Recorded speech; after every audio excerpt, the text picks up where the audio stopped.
Consider the following scenario. Alan and Grant are on a grass field that has lines painted on the ground every 10 yards, and Alan wants to see how fast he can run. Alan starts at the 0-yard line and begins running. A little later, Alan is running at his max speed and runs at this max speed until he reaches the other end of the field. At first, Grant focuses only on Alan.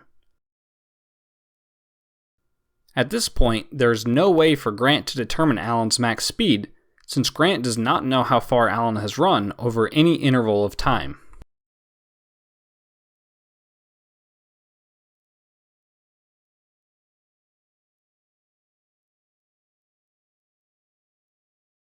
Now, suppose Grant pays attention to the yard line markers on the field and uses a stopwatch to time Alan. Grant notices that Alan reaches his max speed 8 seconds after he starts running, at which point he is at the 30-yard line. Grant also notices that Alan passes the 60-yard line 12 seconds after Alan started running. This is shown.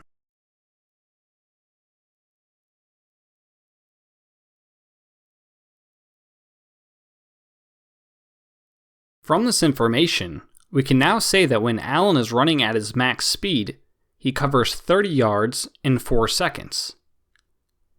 Therefore, Alan's max speed, which is a constant speed, can be computed as 30 divided by 4, which equals 7.5, yards per second. We say an object travels at a constant speed when the object's distance traveled over any portion of the travel is proportional to the time it takes for the object to travel that distance. Then, we say the constant speed of the object is the ratio of the object's distance traveled to the time it takes for the object to travel that distance. Therefore, when we assign a number to a constant speed, we are describing how an object's distance traveled is related to the time it takes to travel that distance. For example, if we represent an object's constant speed with the letter m, we can say that the object's distance traveled is always m times as large as the time it takes to travel that distance. Alan running at a constant speed of 7.5 yards per second means that whenever Alan runs for some number of seconds at this speed, he will travel 7.5 times as many yards. Let's look at a couple of concrete examples of this.